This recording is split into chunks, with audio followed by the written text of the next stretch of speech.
Anda diberkati oleh pelayanan digital kami? Diberkati lewat program-program kami seperti Deep Talk with Pase, Bible Talk, dan lain-lain. Kemudian ingin lebih dalam lagi belajar tentang kebenaran? Jadilah membership The Warriors Digital Ministry.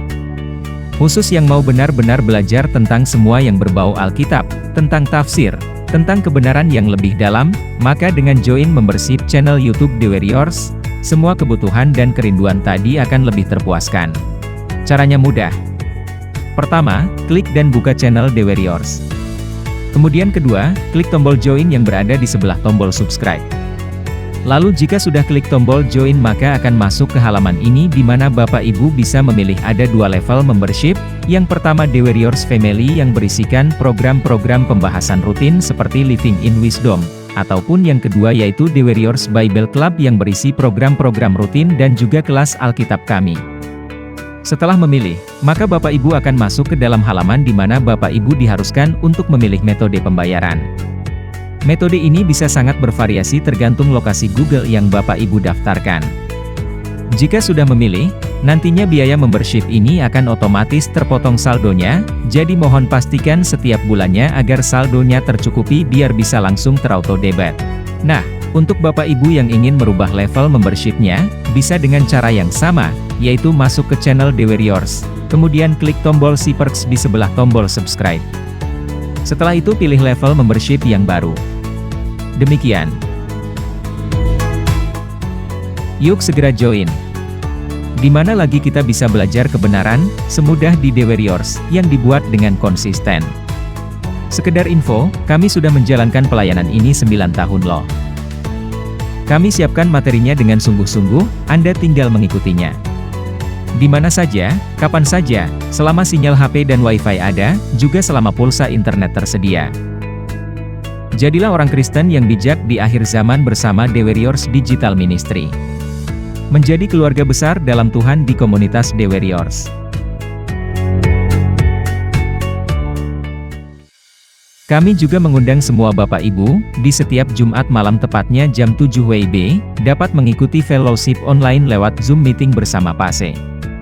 Di mana di dalam fellowship ini tidak hanya kita dapat berkoinonia dengan gembala dan juga keluarga besar JKI2, tetapi kita juga bisa berdiskusi tanya jawab secara live, mendalami khotbah minggu sehingga kita bisa memahami lebih sungguh. Di mana nanti di dalam acara ini juga akan ditutup dengan saling mendoakan. Jadi jika berminat dan ingin mengikuti program ini, maka bisa menghubungi nomor admin di nomor 0813-8732-9300, dan pastinya acara ini free. Kami tunggu, sampai berjumpa, Tuhan Yesus memberkati.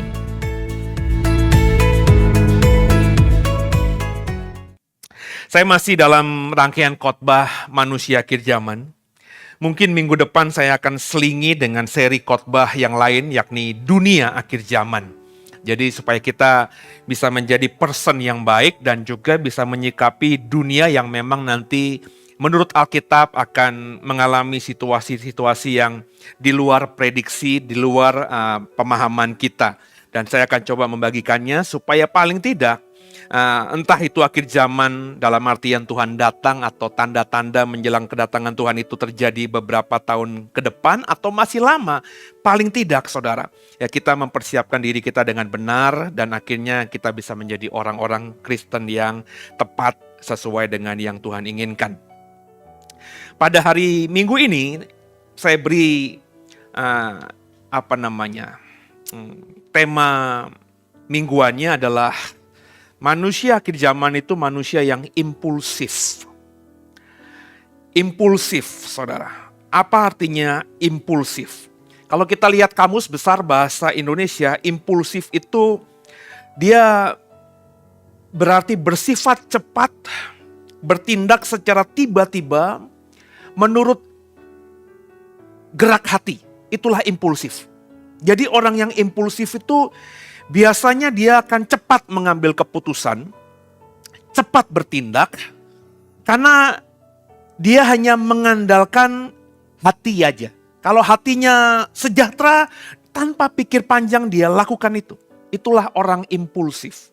Satu sisi bagus, karena orang impulsif itu orang yang kerjanya pasti tak tek tak tek tak tek.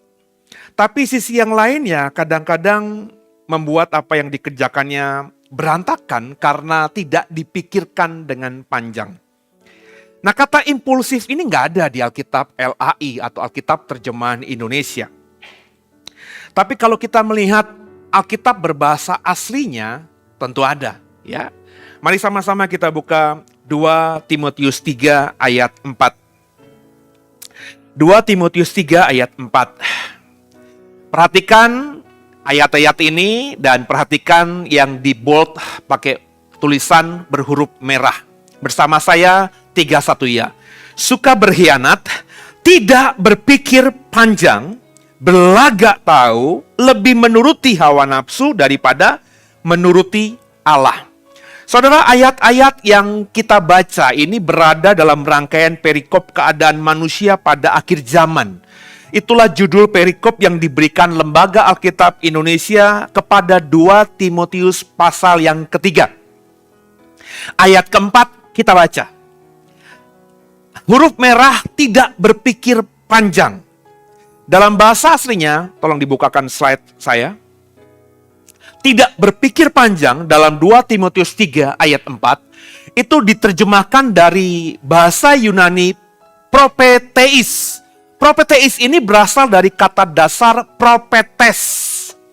Dan kalau Bapak Ibu lihat kamus Strong, kata propetes ini dalam terjemahan Inggris di kamus Strong itu berarti impulsif. Perhatikan baik-baik. Impulsif itu oleh bahasa Indonesia cuma ditransliterasikan saja, tidak diterjemahkan macam-macam. Impulsif menjadi impulsif.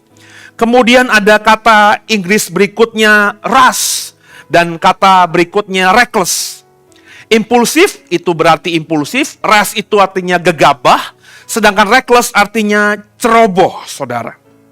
Dan oleh LAI, kata propetes ini diterjemahkan menjadi tidak berpikir panjang. Nah, saudara, ternyata tidak berpikir panjang ini punya sinonim yang berarti impulsif tadi. Jadi impulsif, tidak berpikir panjang, gegabah, ceroboh, itu sama sebab menurut kamus Strong itu diterjemahkan dari kata Yunani propetes. Kekasih Tuhan, biji mata Tuhan. Nah, dalam Kisah Rasul 19 ayat 36 ya, propetes ini, jadi kata propetes ini di dalam Alkitab Perjanjian Baru hanya 2 kali muncul. Pertama di 2 Timotius 3 ayat 4 dan yang berikutnya hanya di Kisah 19 ayat 36. Coba kita baca. Kisah 19 ayat 36 bersama saya 3-1 ya. Hal itu tidak dapat dibantah, karena itu hendaklah kamu tenang dan janganlah terburu-buru bertindak. Nah, kalimat janganlah terburu-buru bertindak ini juga diterjemahkan dari kata propetes tadi. Jadi yang saya mau katakan, kata propetes ini di keseluruhan perjanjian baru cuma 2 kali munculnya. Pertama di 2 Timotius pasal 3 ayat 4 yang menjadi nats kita, yang diterjemahkan oleh LAI menjadi tidak berpikir panjang. Dan kedua, di Kisah Rasul 19 ayat 36 yang diterjemahkan oleh LAI, janganlah terburu-buru bertindak. Tidak berpikir panjang, terburu-buru dalam bertindak. Inilah propetes. Itu yang kembali saya selalu kadang-kadang berpikir gitu ya. Kenapa LAI mesti menerjemahkan ke dalam bahasa Indonesia dengan kalimat yang berbeda? Padahal mereka berasal dari satu kata, propeteis ini. Ya, itu yang ya jujur saja ya, kalau Bapak Ibu memang benar-benar pengen menggali Alkitab dalam bahasa Indonesia, kadang-kadang kita akhirnya kilaf begitu ya. Karena banyak kata dalam bahasa Indonesia ini sebenarnya ya berasal dari satu kata dalam bahasa aslinya. Kekasih Tuhan, biji mata Tuhan. Dan inilah arti propetes. Oleh LAI tidak berpikir panjang, terburu-buru dalam bertindak. Dalam terjemahan lain, lewat kamus Strong, impulsif, gegabah, ceroboh.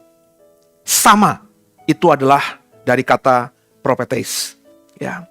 Nah, kekasih Tuhan, biji mata Tuhan, dalam konteksnya 2 Timotius 3 ayat 4, di mana ada kata propeteis tadi, Itu kan bicara mengenai keadaan akhir zaman, manusia pada akhir zaman. Coba kita lihat konteksnya lagi, 2 Timotius 3 ayat 1. Dalam beberapa kesempatan hari Minggu, ketika saya menggali dari 2 Timotius pasal 3, saya selalu memperlihatkan kepada saudara ayat satunya. Karena ayat satunya ini penting, ya. Sebab banyak orang Kristen menerjemahkan, menafsirkan keadaan manusia akhir zaman di ayat 2, 3, 4, 5, 6 sampai ayat 9 tanpa memperhatikan ayat 1. Padahal menurut saya ayat 1 di sini adalah strong point-nya.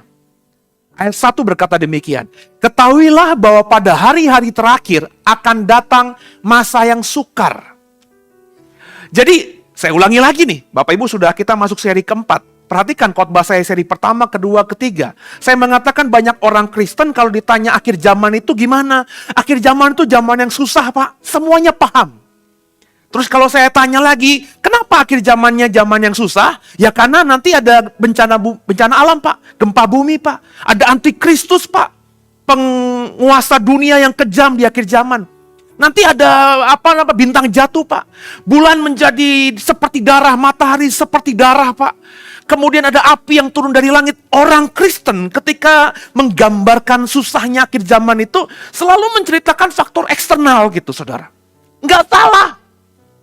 Memang kebanyakan pendeta-pendeta kayak saya juga senang menceritakan hal itu. Itu saya kerjakan sejak saya mengkhotbahkan akhir zaman. Saya berani ngomong di mimbar bahwa 2005 saya dapat kesempatan berkhotbah di sebuah gereja dan kemudian menjadi rutin. Khotbah seri pertama saya adalah khotbah tentang akhir zaman. Kenapa? Karena saya memang mendalami akhir zaman sejak tahun 2000. 2000 saya masuk sekolah teologi, 2005 saya jadi pendeta penuh, 5 tahun saya mendalami tentang akhir zaman itu. Tapi tidak sekalipun saya mendalami bahwa akhir zaman, zaman yang susah nanti, itu bisa terjadi karena faktor internal. Jadi sekarang saya ingin mengatakan kepada saudara, kalau nanti saudara mengikuti seri khotbah ini, saya berani mengatakan kalau saudara internalnya udah baik, dirimu sudah punya sikap yang benar, kau berpikir dengan benar, berperasaan dengan benar, dan beriman dengan benar. Apapun faktor eksternal yang terjadi di akhir zaman, nggak akan membuatmu susah. Perhatikan baik-baik. Ayat 1, ketahuilah pada hari-hari terakhir akan datang masa yang sukar. Dan kalau kau baca ayat kedua, ayat ketiga, ayat keempat, ketemu ayat keempat yang menjadi nas kita tadi, bahwa di akhir zaman akan ada masa yang sukar. Karena banyak orang tidak berpikir panjang. Akhir zaman dialami oleh banyak orang dengan masa yang sukar karena banyak orang propeteis tadi, impulsif tadi, terburu-buru dalam bertindak tadi, ceroboh tadi, gegabah tadi. Berarti kalau dibalik, kalau kita sekarang ini tidak impulsif, kita tidak ceroboh, kita tidak gegabah, kita tidak mengambil keputusan terburu-buru, kita selalu berpikir panjang sebelum mengambil tindakan dalam menyikapi apapun, kita akan mengalami zaman yang sukar nggak di akhir zaman nanti? Enggak. Saya nggak tahu ada pengkhotbah akhir zaman yang sudah pakai perspektif ini belum. Kalau aku yakin, karena saya sedang mengkhotbahkan seri ini, saya banyak searching di internet, di YouTube. Khotbah akhir zaman banyak sekali, bahkan yang versi dari pendeta-pendeta luar, tapi masih menyorotnya faktor eksternal gitu. Ya kalau ngomongin faktor eksternal ya pasti susah semuanya. Orang ada gempa bumi, semua itu kan gak bisa kita tahan. Orang kalau Tuhan udah mengizinkan nanti ada bintang jatuh atau meteor, manusia bisa apa? Kalau Gunung Merapi tiba-tiba Tuhan izinkan meletus lagi, orang-orang di daerah Yogyakarta dan sekitarnya, terus juga Jawa Tengah dan sekitarnya bisa apa? Kalau Gunung Kelut Tuhan izinkan untuk meletus lagi, orang-orang di Kediri, di Blitar, di Jawa Timur, di Malang bisa apa? Kalau Tangkuban Perahu bisa Tuhan izinkan meletus kembali, orang-orang di Jawa Barat bisa apa? Kalau Gunung Krakatau itu meletus lebih besar daripada ratusan tahun yang lalu, kita yang hidup di Banten bisa apa? Nggak bisa apa-apa, saudara. Tapi banyak hal nanti terjadi. Orang-orang akan mengalami keparahan lebih parah daripada kita. Karena mereka impulsif. Karena mereka mengambil keputusan tidak berpikir panjang. Kekasih Tuhan, biji mata Tuhan. Hari-hari ini saja banyak orang saya melihat mengambil keputusan hanya lewat suara hati.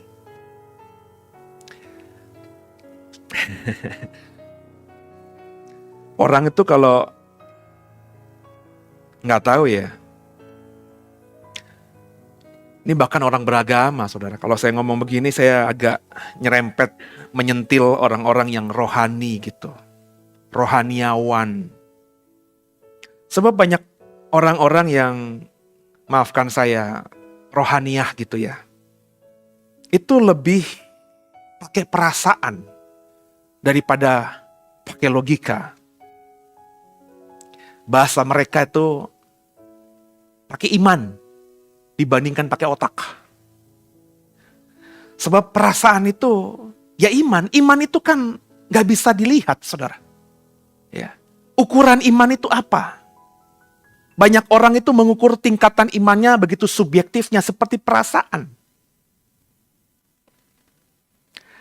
Nah, karena orang lebih memainkan suara hati ketika mengambil keputusan, lebih mendengarkan suara hati ketika mengambil keputusan, saudara.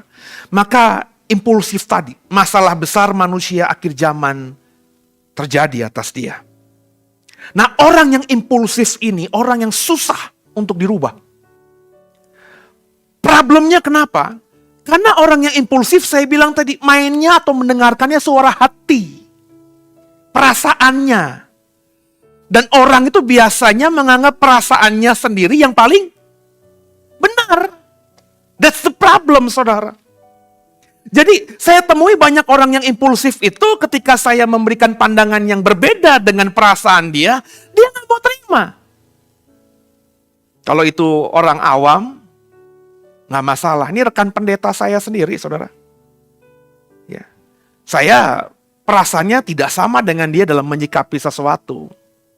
Saya bilang, menurut logika saya seperti ini, Pak.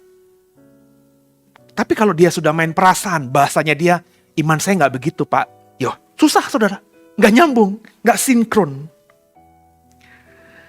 Jadi lebih main perasaan daripada menajamkan logika. Dan hari-hari ini banyak kan. Beberapa bulan yang lalu ya, ada Oscar. Bapak Ibu entah nonton nggak tuh Oscar? Penghargaan perfilman tertinggi di dunia.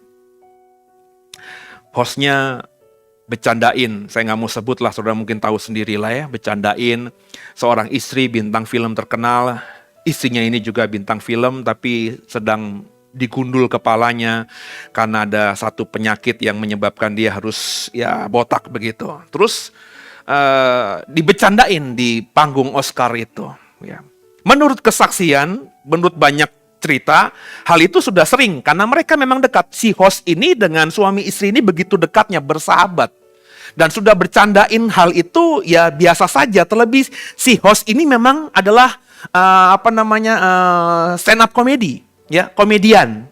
Jadi mereka paham, entah hari itu, entah kenapa, ketika bercanda yang pernah diucapkan di beberapa tempat itu diucapkan di panggung Oscar, suaminya ini, temannya si host ini tiba-tiba bangkit berdiri, nyamperin si host dan si host ini ditampar di depan kamera. Sehingga saya yang nggak ada di tempat itu, dalam sepersekian detik langsung tahu ceritanya. Kenapa? Karena viral. Dan bintang film yang menampar host ini, bintang film yang sangat-sangat terkenal.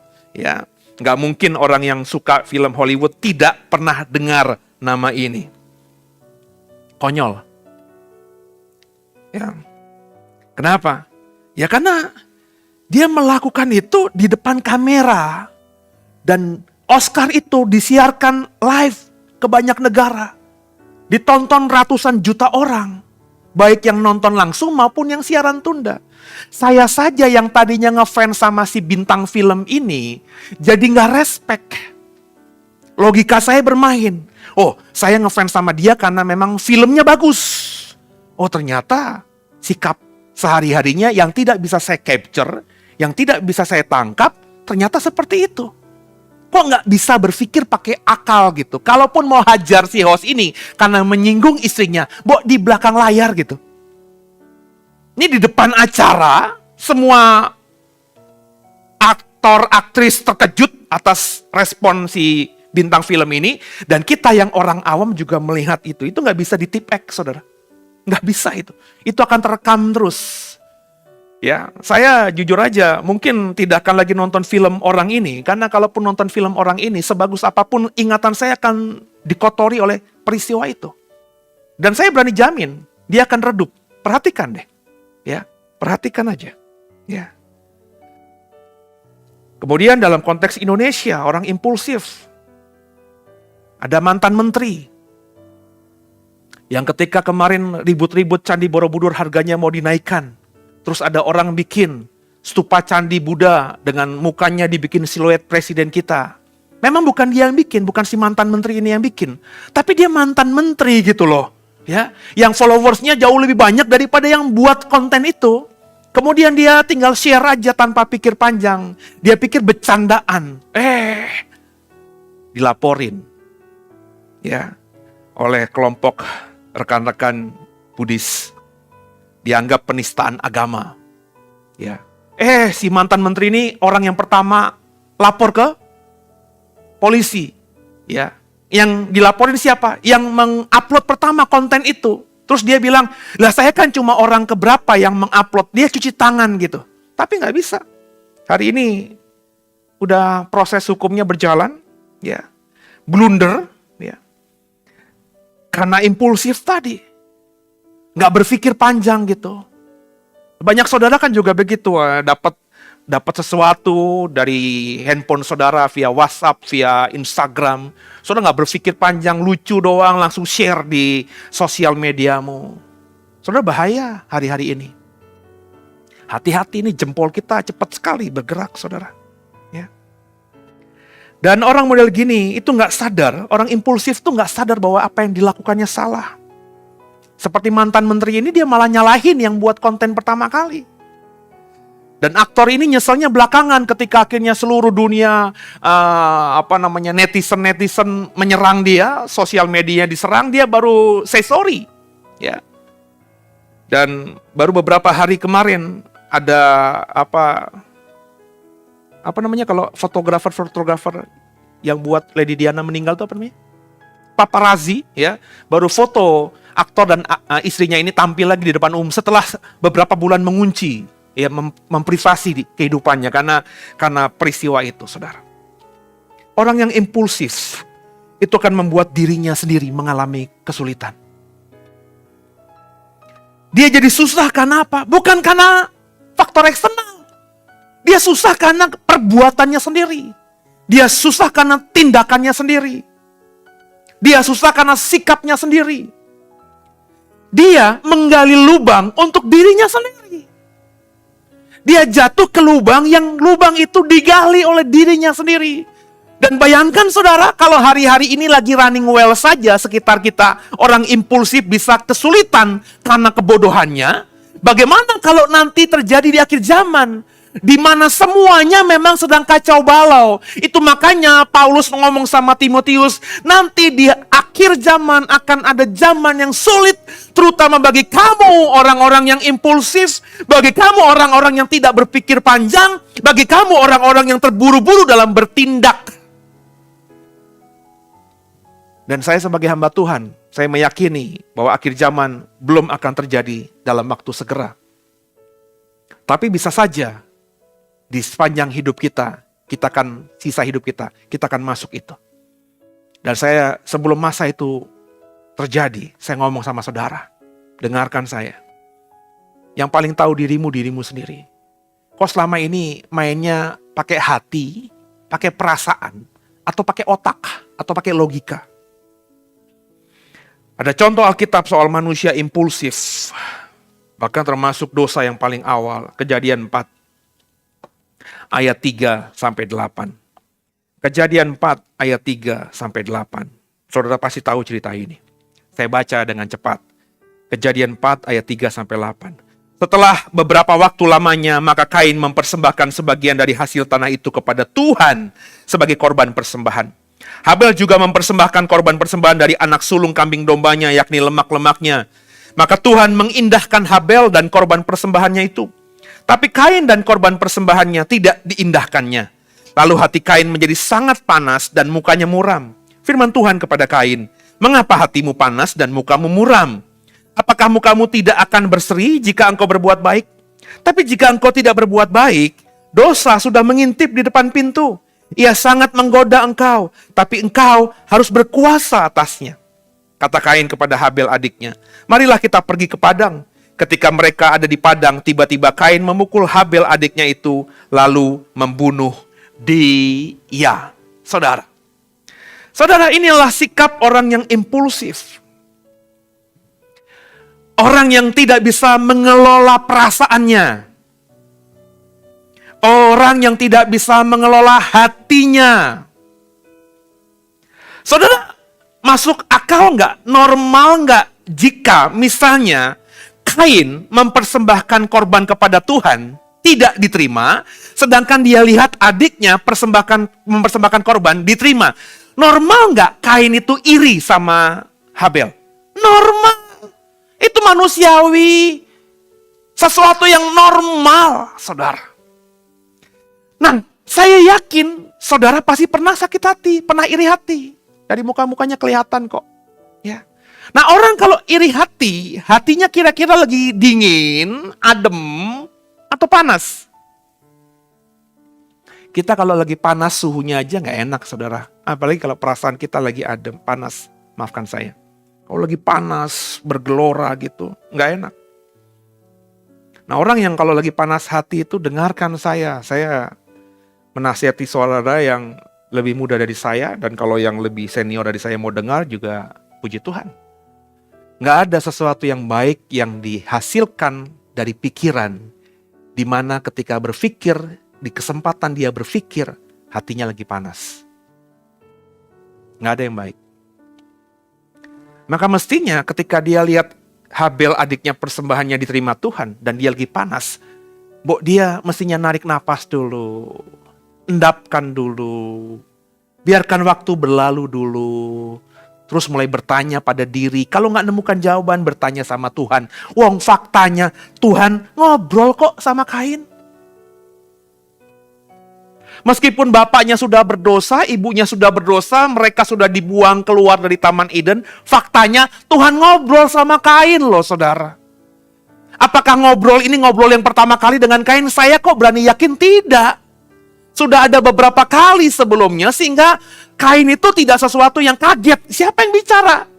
Dia sudah mengalami ini. Tuhan sudah berbicara berkali-kali dengan Kain. Why? Karena Kain anak sulung. Yang mewariskan nanti darah Adam. Logikanya itu bukan Set yang meneruskan garis keturunan Adam, tapi Kain. Bukan Habel juga, tapi Kain. Kalau Kain akhirnya lebih diperhatikan Tuhan dibandingkan Habel, itu cengli dalam hukum budaya saat itu.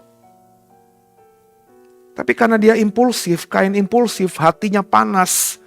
Dia nggak mau mengendapkan dulu. Ya pikirannya akhirnya liar, dan adik semata wayangnya dibunuh. Ini bahasa, kalau kita lihat bahasanya Paulus di 2 Timotius 3, munculin ayat 3. Ini menarik juga. Ya. Saya baca ya. Tidak tahu mengasihi, tidak mau berdamai, suka menjelekkan orang. Bukan itu yang mau saya tekankan. Yang saya mau tekankan yang berwarna merah. Tidak dapat mengekang diri. Bagi saya tidak dapat mengekang diri. Inilah bagian juga dari orang yang impulsif itu. Kain tidak bisa mengekang diri, nggak bisa menahan dirinya untuk udah tunggu aja dulu dah. Kalau dia kesel oke lah, lumrah lah. Dia iri sama Habel, dia marah sama Tuhan, cengli lah. Tapi andai dia mau bersabar sesaat saja, maka tentu Kain akan tahu masalahnya.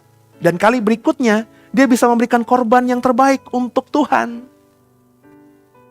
Toh faktanya ketika Tuhan tidak mengindahkan persembahan Kain, Tuhan gak marah kok. Cuma tidak mengindahkan. Tidak perhatikan. Not pay attention, cuma itu doang. Tuhan gak marah sama Kain. Ketika persembahannya itu tidak diterima Tuhan, Tuhan tidak menghukum Kain. Gak ada bahasanya di sini. Cuma tidak diindahkan. Tuhan lebih mengindahkan persembahan adiknya. Dan ini bukan masalah korban darah atau korban binatang. Salah kaprah, saudara. Bagi saya, karena Habel, Alkitab yang ngomong loh, mempersembahkan yang terbaik. Habel dikatakan mempersembahkan anak sulung kambing dombanya. Anak sulung kambing dombanya itu bukan anak kambing pertama dari biang induk, bukan. Anak sulung kambing domba itu lemak-lemaknya. Bagian terbaik dari kambing itu adalah lemak. Dan memang kalau kita merefer nanti tulisannya Musa dalam kitab Imamat, bahwa lemak itu punya Tuhan. Itu kenapa di mezbah, korban binatang, itu nggak dibakar semuanya. Ketika disembelih cuma diambil lemaknya. Lemaknya itulah yang ditaruh di mezbah dan dibakar supaya apa? Ada wangi. Ketika api membakar lemak itu wangi, harum. Dan itu menyukakan hati Tuhan.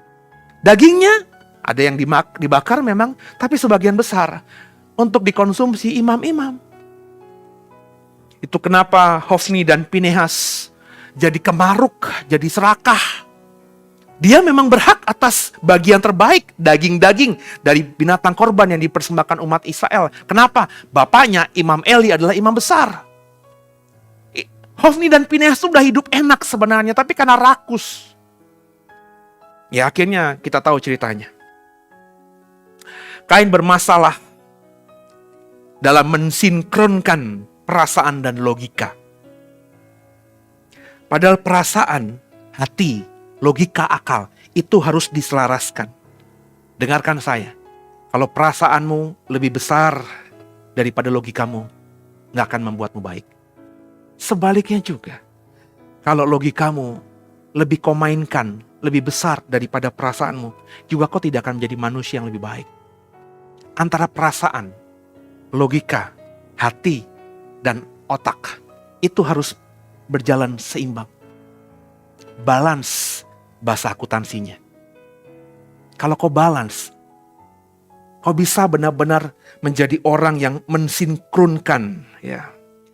Menjadi orang yang bisa mengelola diri sehingga perasaanmu dengan akalmu itu berjalannya paralel begini.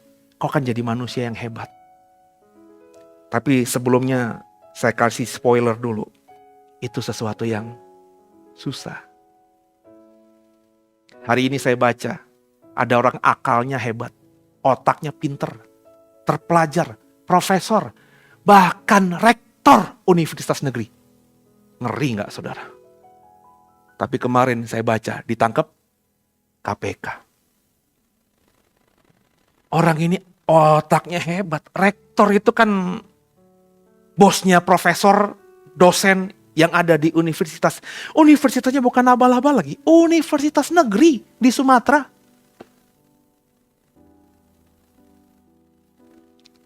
Makanya saudara, ini harus disikapi dengan benar. Orang yang otaknya jalan, akalnya jalan, itu juga kalau tidak bisa mengimbanginya dengan hati yang bersih, yang dia kembangkan, perasaan yang murni yang dia kembangkan, dia akan tidak menjadi manusia hebat. Bayangin, malunya seperti apa? Rektor, guru besar, bosnya guru besar. Terus hari ini muncul di koran dengan headline, dia minta maaf. Apakah selesai dengan minta maaf? Kita mungkin bisa maafkan. Tapi saya yakin karirnya akan hancur. Siapa yang mau menjadikan seorang koruptor menjadi tenaga pengajar? Padahal dia sudah bergelar profesor, guru besar. Siapa yang mau dengar guru besar yang dengan jelas-jelas korupsi? Saya rasa orang yang punya otak tidak akan mau dengar ajaran dari orang seperti ini. Jadi mengelola diri itu penting, saudara. Dan dengarkan saya, mengelola diri ini gak bisa kau dapatkan di sekolah-sekolah pengembangan diri. Zaman saya kecil, entah masih ada apa tidak tuh, John Robert Powell. Dulu zaman saya SMA, ini sekolah kepribadian yang populer di Jakarta. Saya sempat ikut kelas public speakingnya. Karena saya punya pengalaman, kesaksian, kan saya agak gagap begitu. Ya. Saya tahu itu mahal banget zaman itu, saya lupa berapa juta gitu. Mahal sekali zaman itu. Beberapa bulan intensif. Ya. Karena saya pikir saya mau jadi pendeta. Kalau pendeta nggak bisa ngobrol, terus gemeteran ini.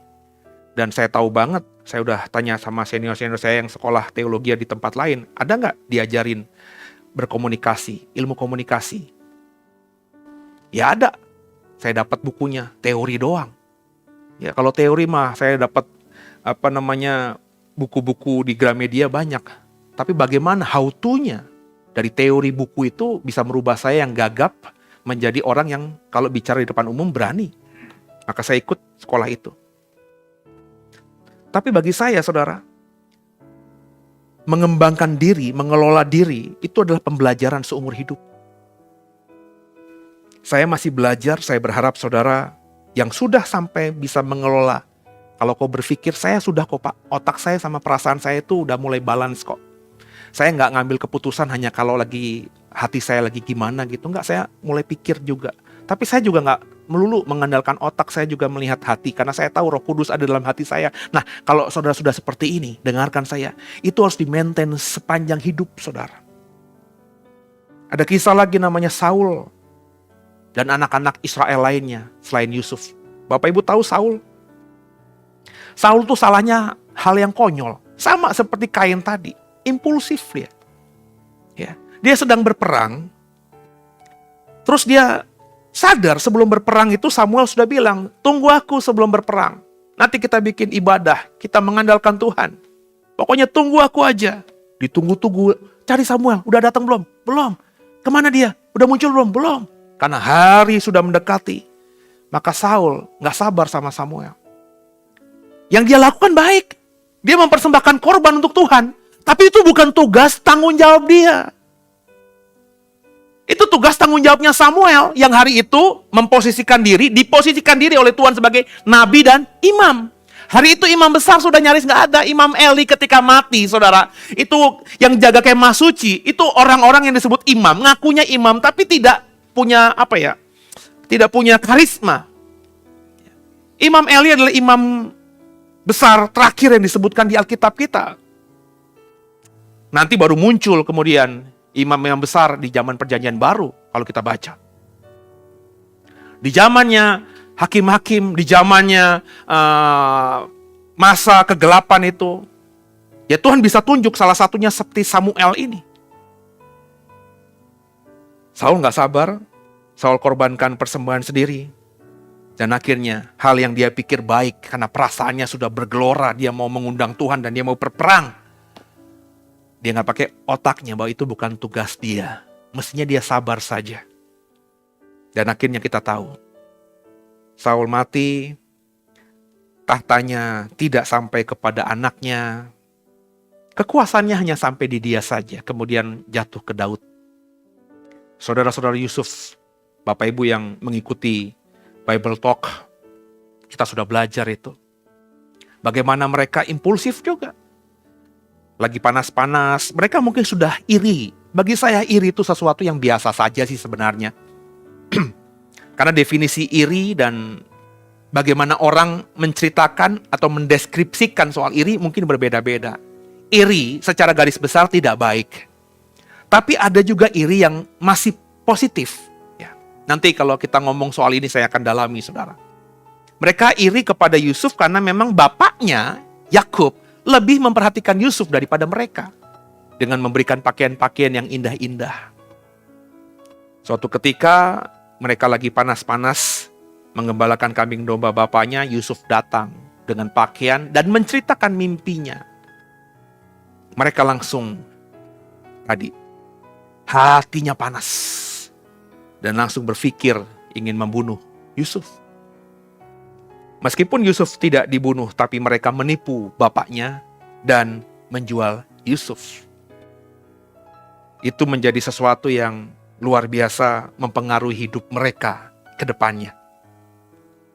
Kalau Bapak Ibu tahu cerita Yehuda yang akhirnya menghamili menantunya Tamar, itu terjadi pasca peristiwa dijualnya Yusuf.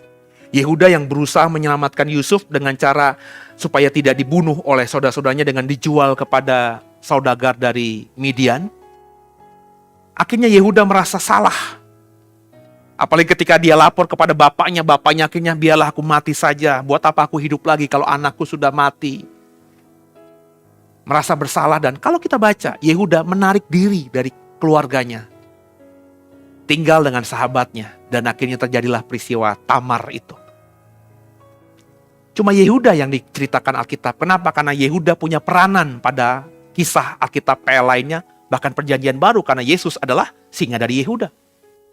Tapi apakah ke-11, ke-10, ke-9 without Benjamin ya, itu tidak punya perasaan bersalah? Saya yakin iya. Kalau Yehuda saja blunder dengan menghamili menantunya sendiri, bagaimana dengan 9 saudara yang lain? Meskipun tidak dicatat Alkitab.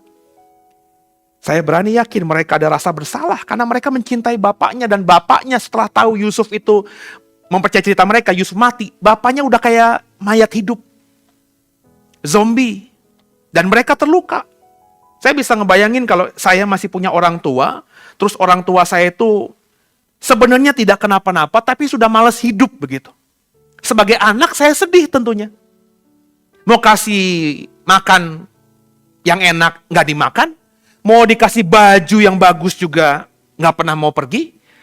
Diajak jalan selalu malas. Di rumah pun kerjaannya tidur-tiduran. Sebagai anak pasti akan depresi. Dan saya bisa membayangkan anak-anak Yakub lainnya ketika Yusuf mereka jual. Perasaan mereka pasti sedikit banyak seperti itu. Jadi kalau kita belajar di kasus-kasus di atas, apa yang dilakukan Saul, anak-anak Israel itu hal yang konyol. Kita bisa ketawain. Tapi dengarkan saya, yang kita ketawain itu padahal sering terjadi dan kita lakukan sendiri. Kita bisa lihat di sekitar kita, dan bahkan kalau kau jujur dengan dirimu sendiri, kau sebenarnya juga sering impulsif. Kau mengambil keputusan hanya berdasarkan hatimu sendiri. Ya. Saya sempat singgung kemarin di Deep Talk. Sesuatu yang lagi viral kan. Ada jenderal bintang 2 ngebunuh ajudannya. Itu saya hitung-hitung jenjang pangkatnya jauh banget itu. Jauh, Pak. Jomplang. Lalu saya bilang beginilah, kalau saya si jenderal itu, andai kata tidak suka sama ajudan ini, gak usah ngebunuh, gak usah ngotori tangannya. Dengan kekuasaan dan bintangnya di bahunya, gampang. Tinggal kirim aja ke bagian yang memutasi, ya. Tolong mutasi ajudan saya ini. Maafkan saya. Misalnya, maafkan saya ya orang-orang yang saya sebutkan. Ini bukan saya merendahkan, tapi kan fakta bahwa melayani atau mengabdi di Jawa dengan dekat pusat pemerintahan itu jauh lebih baik daripada misalnya mengabdi di pulau terluar atau paling jauh misalnya. Mutasi aja. Tolong mutasi ajudan saya ini di Provinsi Papua yang berbatasan langsung dengan Papua Nugini. Selesai. Itu ajudan itu nggak mungkin berkembang. Mungkin akhirnya 20 tahun sampai pensiun, pangkatnya nggak naik-naik. Kenapa? Nggak ada yang memperhatikan. Tapi tadi, logikanya nggak jalan. Orang yang seperti ini, itu masih impulsif, saudara. Kalau saya ngebayangin, andai kata saya dia dan saya benci banget sama ajudan saya dan marah banget. Selesai ini ajudan tanpa saya harus mengotori tangan saya dengan darah. Nggak perlu, tinggal mutasi aja. Paling ujung, di mana dengan kantor kepolisian provinsi, ya, dengan Polda, ya, itu jaraknya paling jauh. Di wilayah itu hanya dia sendirian. Saya yakin nggak usah kita bunuh, dia akan mati dengan sendirinya. Kekasih Tuhan, biji mata Tuhan, tidak berpikir panjang, propeteis, impulsif, rush, reckless, dikarenakan akal atau logika yang tidak digunakan dengan maksimal. Dengarkan saya, bagaimana kita bisa lepas dari impulsif itu? That's the problem. Saya ingin mengajar saudara berdasarkan pengalaman saya. Yang pertama, belajar mengambil keputusan dengan dipikir dahulu dengan panjang lebar. Mau gak mau cuma itu. Jadi ketika kita mengambil keputusan besar atau kecil, jangan main perasaan. Jangan bilang, saya peka. Saya punya penglihatan, sixth sense. Gak ada itu. Buang dulu jauh-jauh itu. Tahu gak saudara, manusia bedanya sama binatang, itu karena diberikan akal. Jadi ketika kita mengambil keputusan, ambillah keputusan dengan menggunakan akal. Nah, pola ini harus dibiasakan. Memang kalau ngambil keputusan, berpikir dulu panjang lebarnya, butuh waktu. Tapi kalau kita sudah terbiasa dengan ritme seperti ini, mungkin ketika kita belajar ngambil keputusan, pakai otak dulu, mikir dulu, mungkin keputusannya baru kita bisa ambil seminggu. Aduh, lama banget. Sehingga ketika kita ngambil keputusan seminggu, sesuatu itu sudah ketinggalan. Kita udah ketinggalan. Teman kita udah ngambil keputusan dulu. Gak apa-apa, saudara. Anggap itu bukan berkat Tuhan buat kita. Tapi kalau kita biasakan begitu, lama-lama ngambil keputusan dengan berpikir gak butuh waktu seminggu. Karena otak kita sudah terbiasa, kita asah untuk berpikir. Dan ketika kita gunakan terus, lama-lama berpikirnya semakin cepat, dan cepat. Tapi mulai dulu dengan sesuatu yang berpikir tadi. Dan pasti nggak mungkin instan berpikir pertama kali itu untuk mengambil keputusan yang besar itu pasti lama. Kita tahu ada kesempatan bisnis, hati kita sudah menggebu-gebu. Kenapa? Karena kalau dapat untung cuannya besar nih, untung besar nih, besar nih. Oh, bisa beli ini, bisa beli ini, bisa ini. Duh, tapi gue harus mikir dulu nih. Itu orang yang ngajak gue bisnis siapa ya? Perusahaannya apa ya? Gue kenal dia dari mana ya? Itu kan mikir lama tuh. Butuh waktu tuh. Tapi lama-lama kalau kita sudah terbiasa pola berpikir kita seperti itu, ritme kita sudah lama-lama dapat cepat. Kita mungkin untuk cari tahu orang itu dari perusahaan mana, latarnya seperti apa. Atau waktu awalnya susah. Kayak sekarang nih misalnya ya, saudara sebutkanlah pendeta siapa begitu. Dari mana lah, dari Indonesia, belahan dunia manapun gitu ya, ke saya. Waktu awalnya saya susah. Gimana cari taunya ya? Gimana saya bisa tahu bahwa orang ini punya latar yang bagus? Tapi kalau hari ini kau sebutkan nama seorang pendeta, misalnya dari asli Kalimantan, atau dari pelayanannya di Sulawesi, atau pelayanannya di Sumatera, saya gampang. Sumateranya di mana? Oh, di provinsi ini. Di kota mana dia? Saya langsung ingat, oh, ada teman. Kalaupun tidak punya teman di situ, ada teman yang ada di kota yang lebih jauh, tapi di provinsi yang sama. Coba cek, bisa cepat. Sehingga yang tadinya saya butuh waktu lama karena saya harus mikir dulu kemana jalannya, hubungi sinode dulu, hubungi orang-orang penting dulu. Lama-lama itu udah saya nggak lakuin lagi. Langsung, bahkan nggak perlu saya minta referensi dari pendeta, saya bisa ketemu, saya bisa nanya saudara saya, atau teman saya yang tinggal di situ. Cari tahu tentang orang ini. Sesederhana itu. Nah saudara, bagaimana saudara? Apakah saudara mau belajar untuk mengambil keputusan dengan dipikir panjang lebar? Seperti orang main catur. Bapak Ibu suka main catur nggak? Nggak bisa main catur deh. Saya nggak jago-jago main catur, bener sih. Ya bisa aja main catur ya. Apalagi sekarang udah lama nggak main catur. Tapi dulu ya, saya kalau mau main catur itu ngambil tindakan satu langkah aja tuh mikirnya, kalau gue langkah ini, kira-kira 2-3 step ke depan mau gue ngapain ya? Terus gue mikirin, musuh gue, lawan gue ini, kira-kira kalau gue langkah begini dia kemana ya? Apa yang dia ambil? Itu kita mikir begitu. Nah, mungkin kalau saya terbiasa dulu cuma main-main catur begitu, akhirnya terbiasa otaknya kalau mau ngambil keputusan tuh bukan cuma apa yang di depan mata, tapi yang mungkin masih tertutup sama pintu, yang di belakang gunung. Saya udah bisa ngebaca apa yang terjadi kalau saya mengambil keputusan ini. Sehingga ketika nanti ada resiko apapun, saya udah siap. Dan sekali lagi, itu proses untuk mengambil keputusan dengan berpikir terlebih dahulu. Orang yang impulsif, yang mengambil keputusan hanya karena hati, perasaan, itu mungkin akan cepat dalam mengambil keputusan. Tapi dampaknya cuma jangka pendek. Jangka panjangnya, dia akan keteteran. Kayak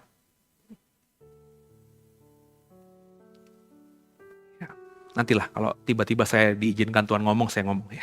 Saya mau ngomong tiba-tiba kok jangan ngomong gitu ya. Jadi belajarlah untuk mengambil keputusan dengan berpikir dengan matang. Saudara. Itu pertama. Yang kedua, kalau saudara untuk menghindari menjadi manusia impulsif, yakni yang pertama tadi belajar mengambil keputusan dengan dipikir dahulu dengan panjang lebar, kalau itu kau tidak mampu juga, maka saudara harus minta pertolongan orang. Ke psikiater mungkin, ke pendeta mungkin ada rekam masa lalumu yang ada di otakmu ini yang membuat kita akhirnya mengambil keputusan tuh harus cepat. Karena ada trauma masa lalu mungkin. Panjang, Pak. Makanya jujur sama diri sendiri. Atau mungkin ya ikut pelatihan-pelatihan. Banyak belajar.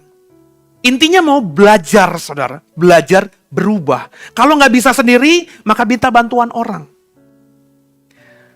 Nah, dalam pengalaman saya, belajar itu penting. Belajar itu bisa banyak baca. Bacalah apa saja. Ya. Hari-hari ini saya lagi baca banyak ilmu-ilmu filsafat lagi, saudara. Kalau mikir-mikir, gopo saya baca-baca filsafat mumet gitu ya. Tapi bagi saya mungkin dengan usia saya yang udah hampir 50 tahun ini, penting juga untuk lebih berhikmat gitu dengan baca filsafat. Hikmat-hikmat itu ada loh dari filsuf-filsuf itu loh. Saya sampai senyum-senyum sendiri. Ini gelo nih orang ini ya. Filsuf Yunani itu ada, pengajarannya muncul sebelum Alkitab, saudara. Alkitab ini kan baru disusun abad-abad Masehi. Bahkan sebelum Yesus lahir. Kalau pengajaran Yesus terinspirasi dari filsuf, mungkin nggak? Kalau saya ngomong begini, pasti jawabnya, wah ini liberal ini. Nggak mungkin lah, Yesus pasti pengajarannya original datang dari Tuhan.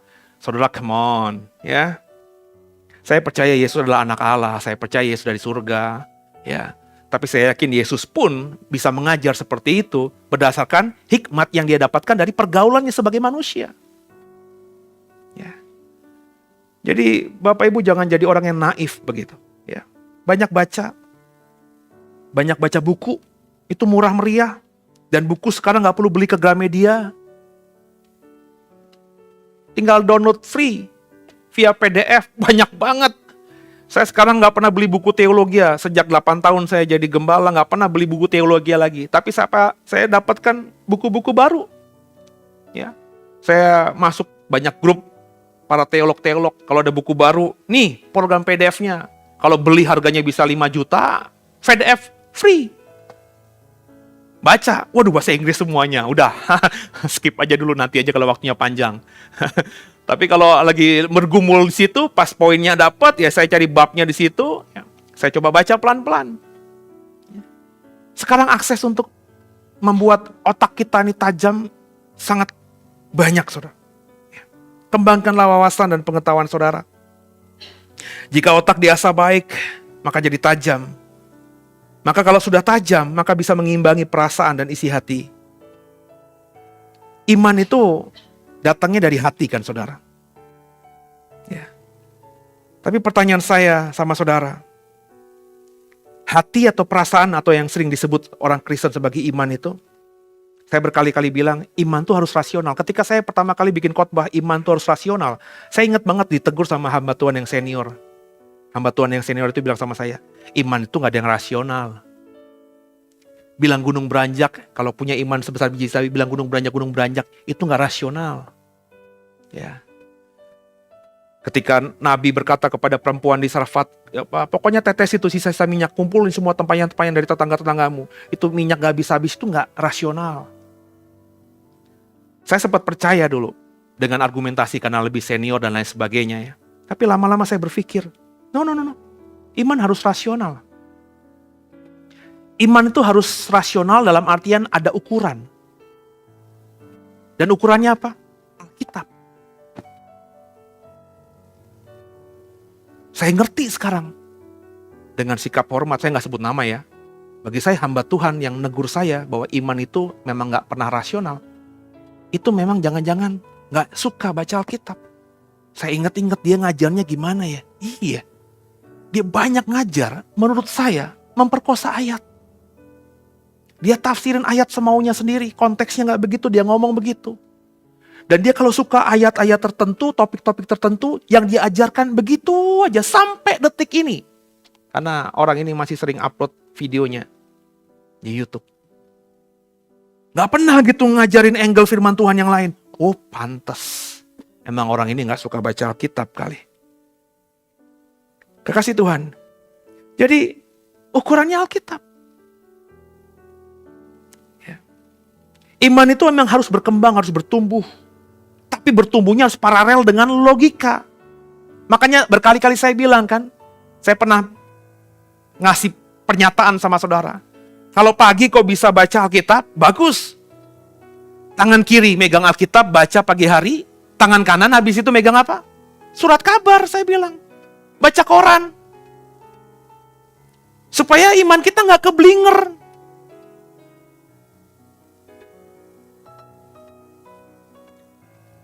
Berapa banyak tahun-tahun kemarin ketika masih banyaknya terorisme di Indonesia. Orang-orang yang beriman itu ketika ketemu polisi bilang togut, togut, maka bom, bung, meledak. Apakah mereka tidak beriman? Mereka dicekoki iman. Kalau mereka mati syahid, bukan saja membela agama, membela Tuhan, tapi nanti mati akan masuk surga dan punya banyak bidadari. Pak Seno jangan ngomongin agama lain. Oke, saya nggak mau dalamin. Berapa banyak saudara yang beriman. Di masa lalu saya banyak ketemu orang yang ke gereja cuma cari perjamuan kudus. Cuma cari minyak urapan. Saya tahu banget, mereka bahkan gak peduli dengan ibadahnya, gak peduli dengan firman Tuhannya. Sebab yang saya ingat, pokoknya kalau firman Tuhan mereka sambil cekakak cekikik, ngobrol sana ngobrol sini, megang handphone. Tapi ketika momen perjamuan kudus mereka wush, lari. Mengalahkan sprinter tercepat di dunia. Agar ada di depan mimbar. Supaya mendapatkan perjamuan kudus dari mimbar, mendapatkan minyak urapan dari mimbar. Bahkan ada beberapa yang kalau ibadah gak pernah masuk ke ruang ibadah. Tapi karena dia punya pengaruh, dia bilang sama beberapa orang, nanti saya ambilkan perjamuan kudus dan minyak urapan ya. Bahkan saya masih ingat banget, ada rekan-rekan saya yang melayani Tuhan, yang entah dibayar atau gimana, mengambilkan perjamuan kudus dan minyak urapan itu, dan memberikan kepada orang ini di luar gereja. Orang gak dengar firman dan menganggap kalau udah terima perjamuan kudus, kepalanya diurapi dengan minyak, itu udah oke. Sakit. Ini contoh logika yang gak jalan. Ini contoh iman yang keblinger. Kenapa? Karena imannya tidak rasional. Kenapa? Karena dia gak baca Alkitab. Emang ada penekanan perjamuan kudus itu jauh lebih utama daripada ibadah? Emang ada di ayat minyak urapan itu jauh lebih luar biasa dari melakukan firman Tuhan yang lainnya? Sebutkan ayatnya. Kita berapologet, ayo masing-masing. Kalau mau jujur, gak kuat saudara. Kalau Tuhan Yesus mengajarkan pokoknya yang penting perjamuan kudus, yang penting minyak urapan, maka pengajaran Yesus atau apa yang dipraktekkan di Alkitab, yang dicatat di Alkitab selama 3,5 tahun mengcapture hidup Yesus, pasti mujizat semuanya. Gara-gara perjamuan, gara-gara minyak urapan. Tapi yang dilakukan Yesus di Alkitab kita dari Matius, Markus, Lukas, Yohanes apa? Pengajaran. Mujizat terbesar itu apa sih? Membangkitkan orang mati. Tapi apakah Yesus setiap hari membangkitkan orang mati? Dan benarkah tidak ada orang mati setiap hari? Pasti di zaman Yesus, entah Yesus ada di Kanaan. Enggak, maafkan saya, Yesus di Nazaret. Paling ada orang Nazaret yang mati. Kalau nggak ada di Nazaret, di Kana, desa tetangga, pasti ada yang mati setiap hari. Dan karena zaman dulu masih guyup, ya, orang tuh kalau tinggal di satu desa biasanya masih kerabat. Bener nggak sih? Ya, kalau Bapak Ibu asli dari daerah tuh mestinya begitu. Ya, Pak Billy bener nggak? Kalau di satu desa tuh ya masih adalah hubungan darah gitu kan ya. Saya ingat gitu karena mbah saya tuh satu desa. Kalau diukur-ukur ya meskipun sudah jauh, masih ada hubungan darah dengan saya. Jadi, apakah Yesus tidak ada kepentingan untuk membangkitkan orang yang masih kerabatnya dia ini? Pasti. Tapi dia tidak lakukan itu. Artinya apa? Ya bukan itu yang mau ditekankan Yesus, Pak. Jadi kalau hari ini kau mengalami mujizat, ya udah biasa aja. Di Alkitab saya, dalam kitab Injil, Yesus banyak mengajar. Dan sedihnya saya orang Kristen lebih senang mengejar mujizat daripada mau diajar. Makanya gak heran imannya keblinger. Belajarlah jadi orang Kristen akhir zaman yang berpikir panjang. Jangan main perasaan. Belajar coba memakai logika.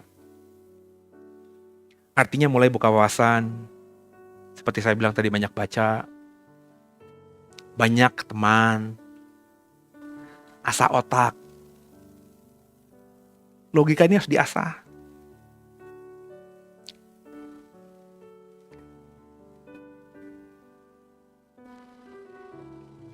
Kalau ketemu teman, denger. Ini kunci yang saya berani bagikan kepada saudara. Jadi kalau ketemu orang, banyak denger aja. Kalau kita tahu pendapatnya salah, baru kita bersuara. Atau kalau kita ditanya. Tapi kalau enggak, dengerin aja. Saya sampai hari ini kalau ada kesempatan misalnya pelayanan ke daerah-daerah gitu ya saya denger aja. Sebaliknya mereka kadang-kadang kok bukannya kita dibagi, dimotivasi ya oleh Pak Seno ya kita malah disuruh cerita. Ya karena saya dengan mendengarkan cerita hidup mereka, itu bagi saya memperkaya saya luar biasa. Ya. Tapi banyak orang tidak mau dengar, banyak orang maunya bicara. Jika dilakukan, keputusan kita akan jauh lebih bijak kalau kita benar-benar menajamkan pikiran kita. Di akhir zaman ingat akan banyak masa yang sukar, sulit. Dan supaya saudara tidak mempersulit hidupmu, udah zaman akhir itu sulit, saudara lebih mempersulit hidupmu sendiri. Seperti saya bilang tadi, kau menggali lubang untuk di mana kau jatuh di lubang itu. Ya cobalah belajar hari ini, mumpung situasi masih running well gitu loh. Pakai logika, mulai berpikir panjang. Ya. Saya dalam beberapa hari ini sering naik Gojek, saudara. Ojek online gitu. Ya. Gara-gara setelah saya sering nganter ibu saya, kalau saya mesti naik mobil saya sendiri, kadang-kadang kan di Jakarta itu ada ganjil genap. Kalau saya mesti pas tanggal genap, mobil saya bisa lewat di jalan yang ganjil genap, saya harus berangkat kurang lebih ya 9:30, jadi jam 10 saya di jalanan itu udah free. Dan ketika sampai di rumah sakit, kalau jam 10 udah rame. Ngantri gitu. Terus saya bilang sama istri saya, kalau pas tanggalnya genap karena mobil saya ganjil, udahlah, kamu nanti sama ibu nyusul aja kalau sudah di atas jam 10, biar gue aja yang jalan. Saya pesan ojek. Istri saya bilang, pesan apa? Taksi atau apa? Lah, kalau naik mobil juga, ya memang kalau taksi kan bisa ya ganjil genap ya. Tapi macet juga nanti, udah naik ojek aja. Selama beberapa hari ini saya naik ojek. Ini hal yang kecil, saudara. Tapi bagi saya itu keputusan yang tadi ya diambil pakai otak. Ya. Kecil memang, tapi itu nggak mungkin bisa diambil orang yang tidak terbiasa mengambil keputusan dengan berpikir. Kalau orang mainnya perasaan kan, alah udah nanti aja lah, pokoknya sampai lah, pokoknya udah nanti udah naik mobil aja nyaman lah, nggak bolak-balik. Nah, hal-hal seperti ini, saudara, hal-hal kecil ini mulai kita ambil dalam kehidupan kita. Contohnya besok hari Senin, ibu saya dijadwalkan dukun doa ya, jam 8 pagi operasi besarnya. Saya udah mikir dalam otak saya, hari Senin besok tanggal genap. Berarti kalau gue naik mobil dari Alam Sutra, itu mesti 5:30. Supaya sampai Tomang polisinya belum ada. Kalau sampai Tomang polisinya udah standby kan, kena ganjil genap, Gue diberhentiin bisa, konyol gitu. Meskipun saya yakin saya akan lolos, karena beberapa kali ketemu polisi, kalau saya keluarin KTP sama SIM, terus ditanya pekerjaannya apa pendeta, mereka angkat tangan semuanya, nggak berani minta saya duit dan lain sebagainya gitu. Tapi ya ngapain, males lah begitu ya. Saya udah bilang sama istri saya, udah gini aja deh, kita nanti naik Gojek aja. Ya, atau naik taksi gitu ya. Meskipun agak mahal, tapi kita nggak libet sama ganjil genap. Dan kita juga nggak libet sama parkiran, karena kalau di Darmais itu parkirannya susah. Memang bisa pakai valet, tapi kadang-kadang valet juga penuh gitu saudara. Dan kita nggak tahu sampai kapan. Ya, kalau Tuhan izinkan normal ya, kata dokter operasinya 3 jaman, kemudian masuk ke HCU, ya kita bisa lihat kondisinya stabil apa nggak. Kalau stabil saya bisa pulang. Tapi ya, saya selalu belajar untuk berpikir yang paling pahit gitu loh. Saya itu begitu emang. Ya, bukan saya nggak beriman. Ya. Seperti saya bilang, akhirnya saya bisa tenang, saya bisa bikin ibu saya tenang. Karena saya udah ngomong sama ibu saya, Bu, siap mati ya.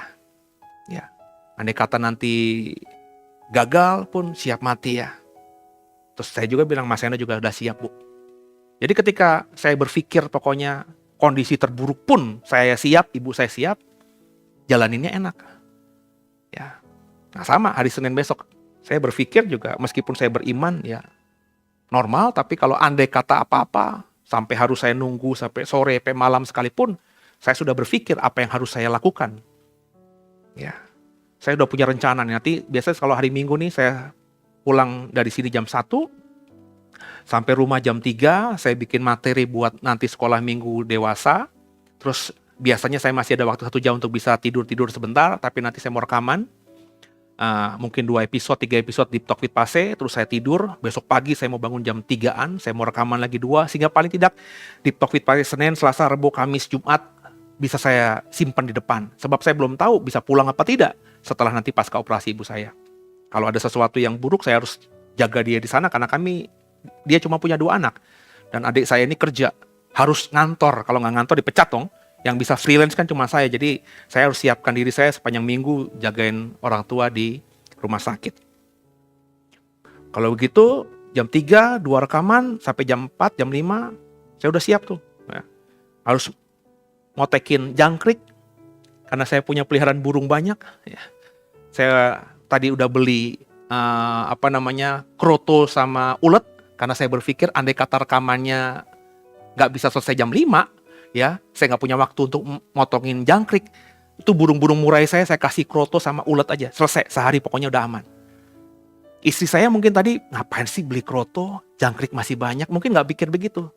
Tapi gue berpikir, apa ya? Tapi gue berpikir begitu, andai kata nggak keburu motongin jangkrik itu. Kan motongin jangkrik susah saudara. Pak Benny belum tentu jijik paling gitu ya. Tapi kalau udah terbiasa emang ya gitu, gampang. Tapi kalau waktunya nggak ada, saya udah siapin second plan. Yakni apa? Kroto sama ulet Hongkong, ya. Nah, ini hal yang kecil emang. Saudara, Pak Seno contohin hal-hal begitu. Tapi dengerin saya, kalau kau tidak terbiasa berpikir, kau nggak mungkin bisa berpikir seperti saya. Saya dulu nggak begini, saudara. Saya impulsif banget. Bapak Ibu tahu dong saya gimana, ya. Pokoknya tes. Tapi sekarang mungkin kau masih bisa melihat saya impulsif, tapi dengarkan impulsifnya saya karena saya terbiasa berpikir, dan berpikirnya sekarang saya sudah cepat. Nggak butuh waktu lama lagi, tapi saya pikirin. Jadi saya kalau ada masalah apa-apa, saya langsung bisa ngambil keputusan, ya cepat sekali, tapi saya sudah memikirkan dampaknya, efeknya seperti apa. Nah saudara, mari sama-sama kita belajar. Ya, ukurannya kita adalah logika. Belajarlah mulai berpikir dengan jernih. Terbiasa untuk berpikir. Dan kalau berpikir itu ada patokannya. Kalau kita orang sosial, kita orang komunikasi misal, atau orang ekonomi, ada ilmu ekonominya. Ya, ada ilmunya yang kita kuasai. Sama dalam banyak hal juga demikian. Jangan jadi orang yang impulsif. Orang yang impulsif, orang yang akan jatuh berkali-kali. Ya. Kasih Tuhan biji mata Tuhan. Kalau nggak mau alami masa sukar, mulailah berlogika. Punya iman itu penting. Tapi ingat, iman timbul dari pendengaran akan firman. Nah, firman Tuhan, Alkitab itu adalah ukurannya, barometernya. Jadi jangan bilang sama saya beriman, tapi lo gak pernah baca Alkitab. Dari mana imanmu? Kau bilang kau beriman, tapi kau gak pernah merenungkan firman Tuhan. Jawab saya, dari mana? Dari transfer Pak. Dari transfer pendeta A, B, C, D. Ayatnya mana? Lo pikir iman bisa transfer karena emang lo gak pernah baca Alkitab kan? Gak ada transfer. Transfer roh itu gak ada. Dan kalaupun ada, itu tidak akan bertahan lama, hanya temporary saja. Seperti ketika Saul diurapi Samuel, temporary saja. Kalau Saulnya nggak benar, hilang urapan itu. Begitu tipikalnya pengurapan Tuhan. Nah, supaya saudara jadi orang yang bijaksana, ya belajarlah untuk memiliki iman yang benar dengan membaca Alkitab. Dan dengarkan saya, logika itu adalah sesuatu yang memang dari Tuhan spesial untuk manusia. Sedih aja gitu. Kau diciptakan berbeda dengan binatang, yakni punya otak, punya akal, tapi kau gak pernah pakai. Kalau kau gak pernah pakai otak dan akalmu, berarti kau selama ini ngambil keputusan lewat perasaan. Dan maafkan saya, perasaan itu bahasa hewannya, naluri. Semua hewan punya naluri. Semua hewan punya perasaan. Stanford, anjing saya, kalau saya megang pel, atau istri saya megang pel, tanya deh, dia langsung masuk ke kolong. Kenapa? Dia tahu mau dipel. Stanford, kalau saya sudah nada tinggi, dia pasti tahu. Dia akan diam duduk dan matanya ke saya. Kenapa? Saya marah sama dia. Semua orang punya perasaan seperti itu. Tapi kalau hewan kan, perasaannya Stanford hebat, enggak, naluri. Semua makhluk hidup punya naluri. Yang punya akal cuma manusia. Ironis enggak? Kalau kau hidup sampai umur ini, kau hanya terus main perasaan. Enggak pernah pakai logika. Maka belajarlah pakai logikamu, supaya logikamu tajam. Bangkitkan imanmu, supaya perasaanmu itu dibangun, imanmu itu dibangun dengan landasan yang benar, yakni apa? Alkitab. Dan ketika kita dewasa dengan seperti ini, akhir zaman yang susah, kau tidak akan mengalami zaman yang sukar.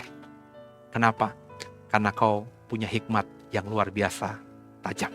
Tuhan Yesus memberkati. Tundukkan kepala kita doa.